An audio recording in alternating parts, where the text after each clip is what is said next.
Good evening. Today we're going to talk about world population and fertility rate and what the future looks like for humans as a species, right?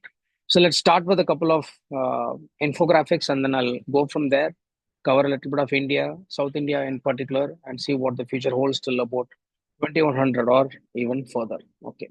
So first a few demographics so that, or sorry, infographic for so that you can get a good context of what we're going to discuss about. So you can see this large population decline expected in China and India. So as you can see, we are in 2025 and 1.5, 1.6 billion population, 1.4 in that range. But you can see by the time there is a bit of an increase in India till about 2050, 2060, and then there is a decline from 2070 onwards. So we're going to drop pretty low.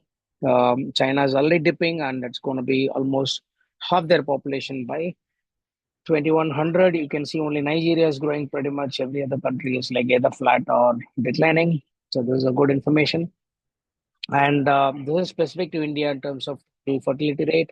Now, total fertility rate is the number of children a woman can have in her lifetime. So typically it's taken from age of 15 to 44 for a woman who is capable of having a children in general.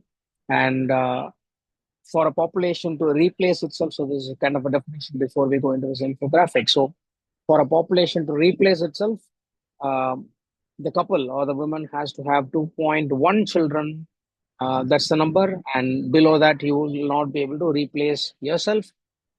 Now, with that in mind, let's look at how things have evolved.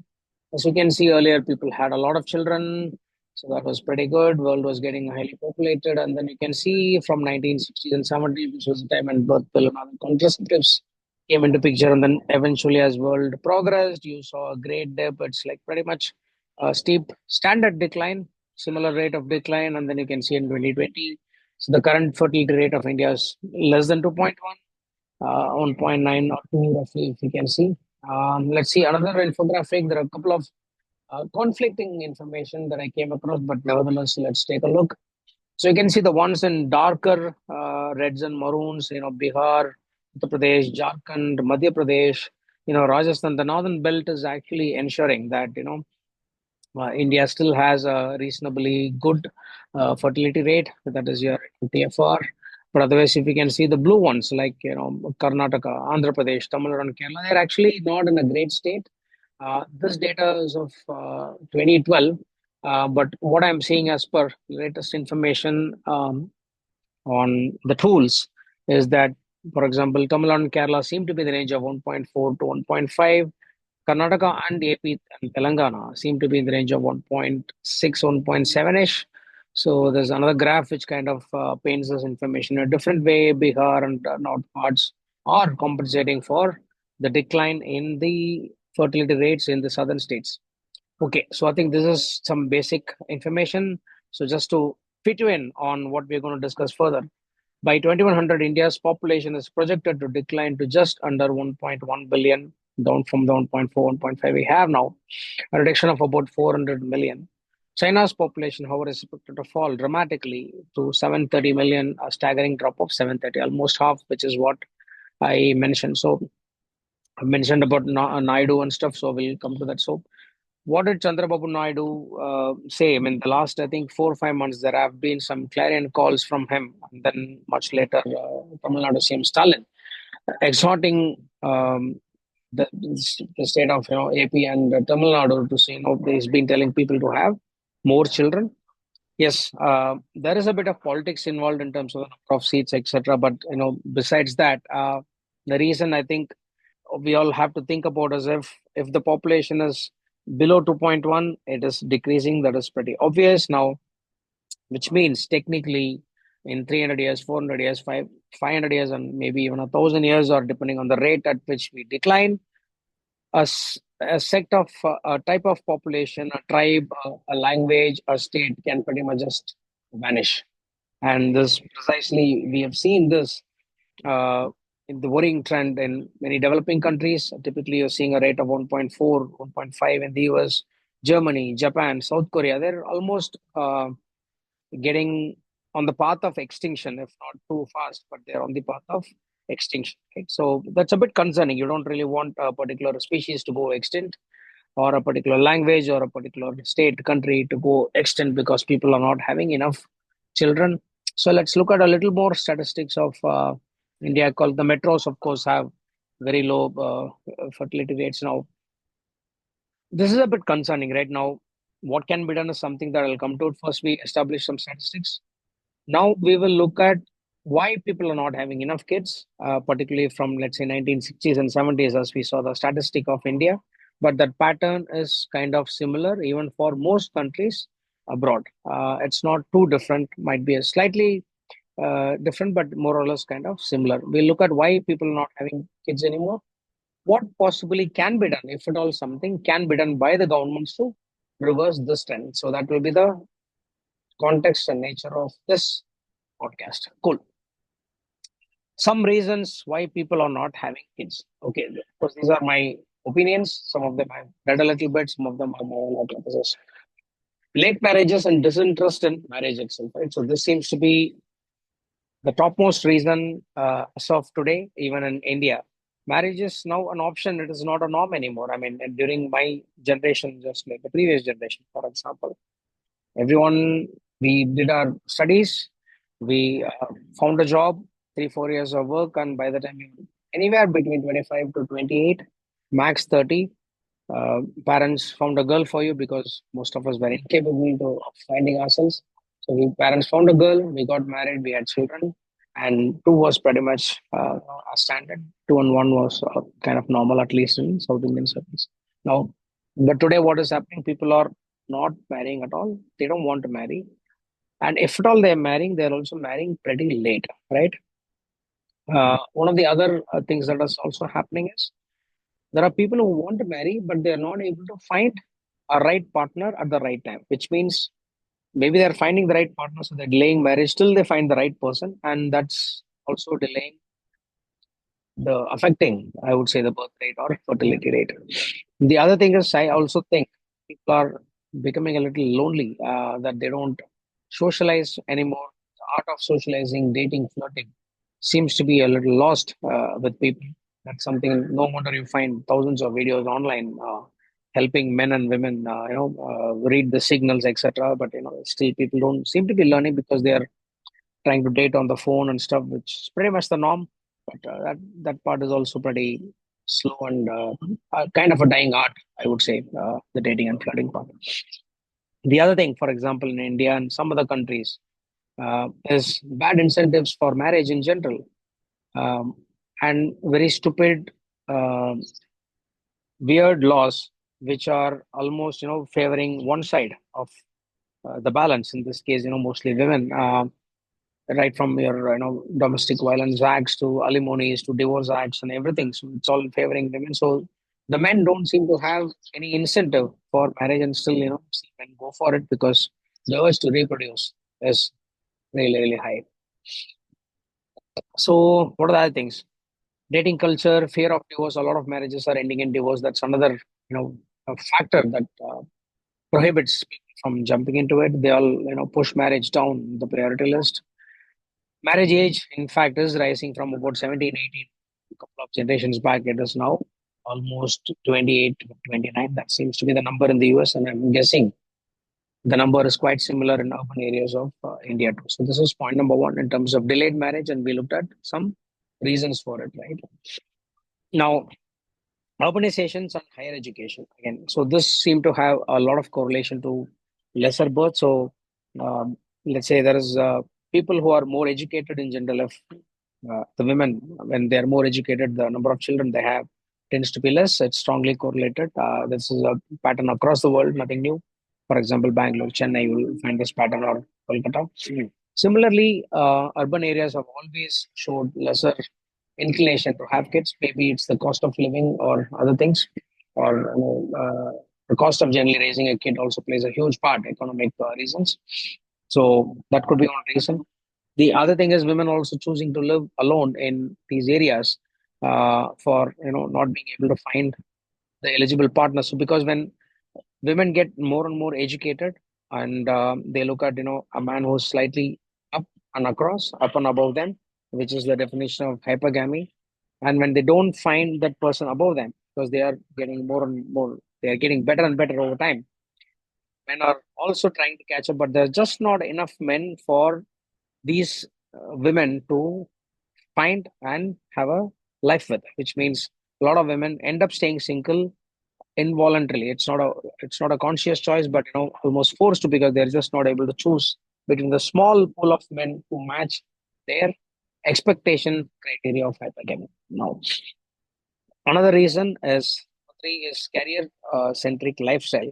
So now we've been taught to people that career is the most important thing, particularly for women. And the reason I'm bringing in a lot of women is because their uh, acceptance is required for marriage, and they know they are the deciding factors here in terms of fertility. Right now, with career being a top choice for them and a higher priority for them, uh, of course, you it's difficult to balance both life and career, and your ambitions are really high, and there is less time. You have to choose one, or you will probably end up spending more time on one over the other, which means uh, time for life or finding a partner is going to take a backseat. And probably they think staying single and having a great career keep them happy. I mean, this is a hypothesis. I don't think it's proven that it works, but that's it. And generally, they have also been taught that career is more important than having family, right? So that's one. And of course, when you try and take a break from career, it's almost in some cases they are actually penalized. So which pushes them back from taking a break from career and starting a family. So that is also one of the issues that which corporates are trying to address, but not really. It's not done that great, I guess. It's kind of difficult conundrum to solve.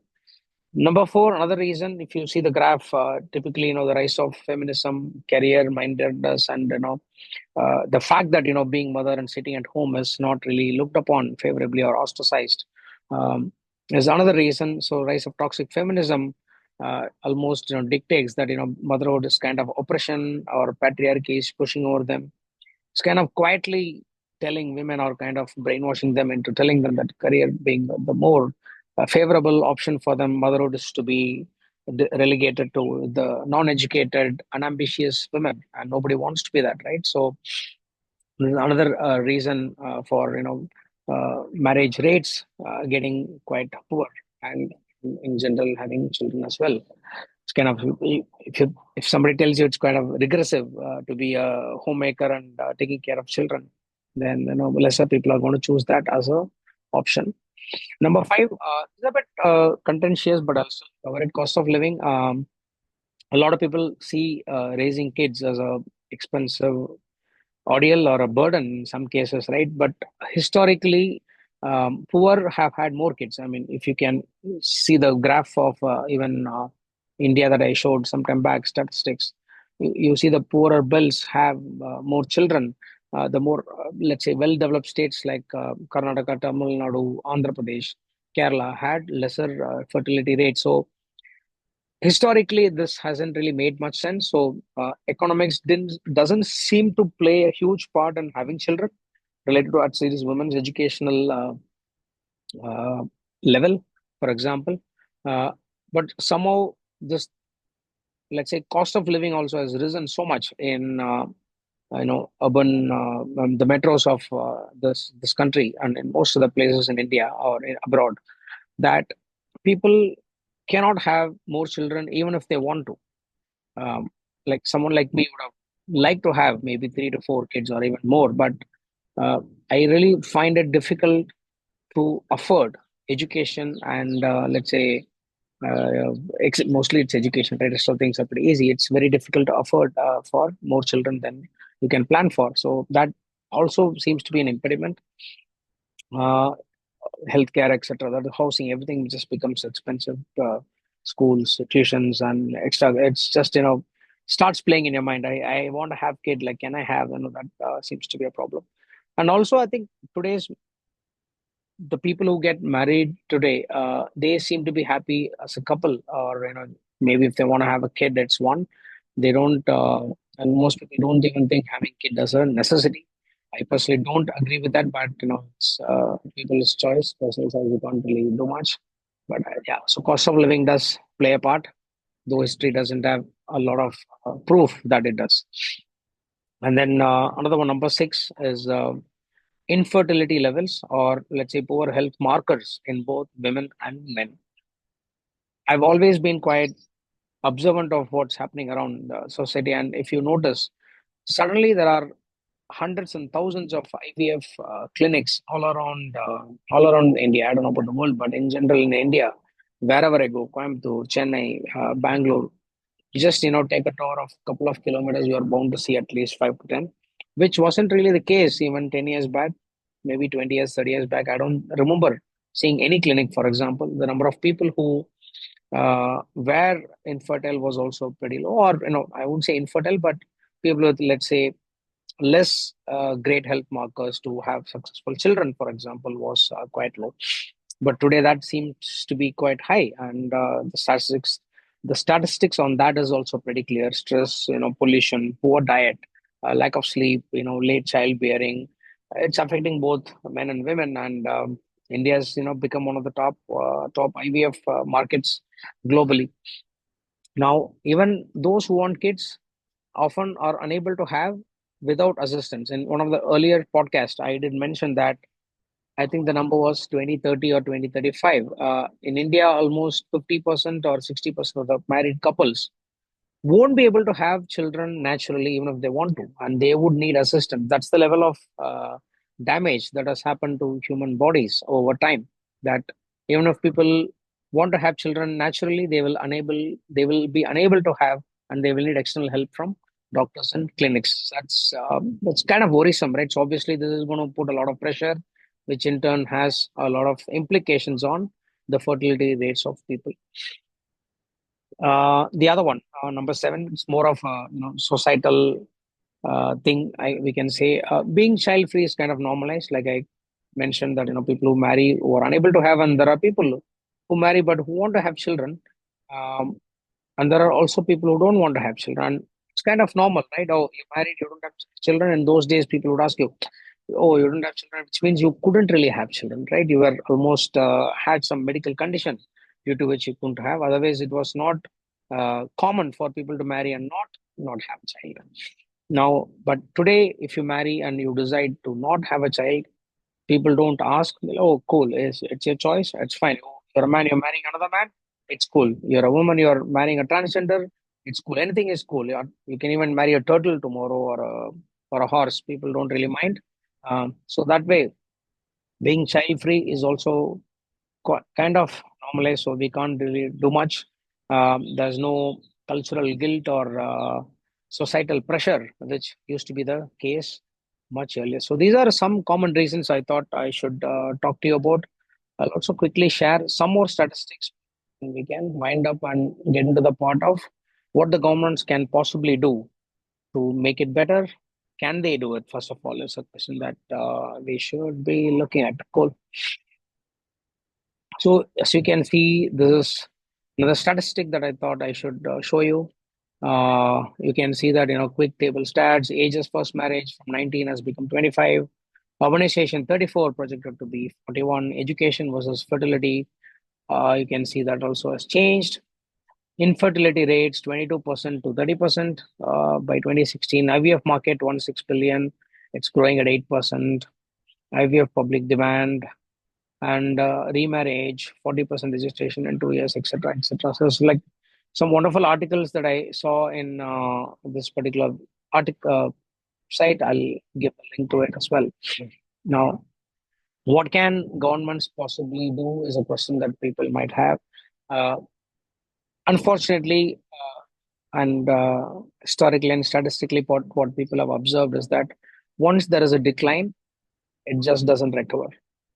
So, countries like Japan, China, many other countries, European countries, most of them have this problem, have tried to incentivize people to have more children, um, free education, it could be free healthcare, it could be money on a monthly basis. There has been a lot of emphasis from government bodies to bring this up, because the lack of workforce is a huge issue, right? I mean, I'll not go into the economic and fiscal aspects of not having the working population or the population declining.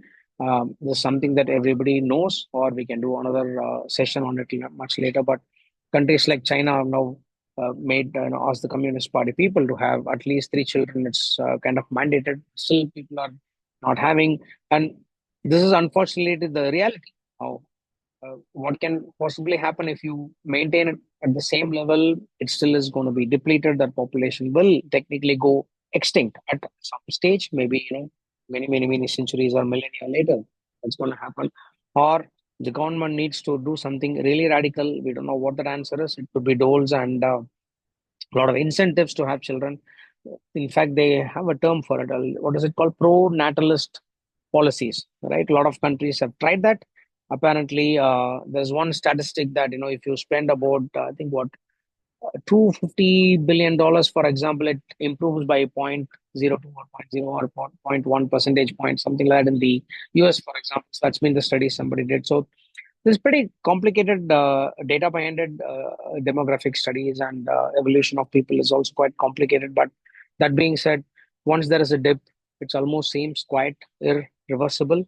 The only solution people have figured or mitigated to mitigate this issue is immigration, which is why you see a lot of immigration in countries like Germany, UK, France, and other states have solved this problem by having people from other countries. It has its own negative problems, right? It has its own issues. People don't seem to like it well. I don't blame them, right? I mean, look at our own South India, for example. Telugu people have fights with Tamilians. Tamilians have issues with Kannadigas. Kannadigas have issues with somebody else. We just don't, we say we are all, one India and stuff. It's absolute nonsense. What they say versus how we act is quite different. We don't even get along with people in neighboring states. And then how do you expect people in the UK and the US to welcome you with open arms? Oh, come, come, come. We're happy to have the great Indians in our country and follow our culture. I don't know. But anyway, this is the trend. It's a worrying trend that the population is declining. The only way I see this improving is when people decide to have more kids. Maybe instead of the average of 1.92 that people are having in India, we should have more kids. There is absolutely no concern that world is overpopulated. It's a lie. It's a lie that has been told for the last few hundred years. I don't think it's true. The world has enough space and facilities to handle more and more people if people choose to have. I hope this session was quite informative. I think it is. Forward it to your friends. I'll see you next week with something more interesting. Cheers.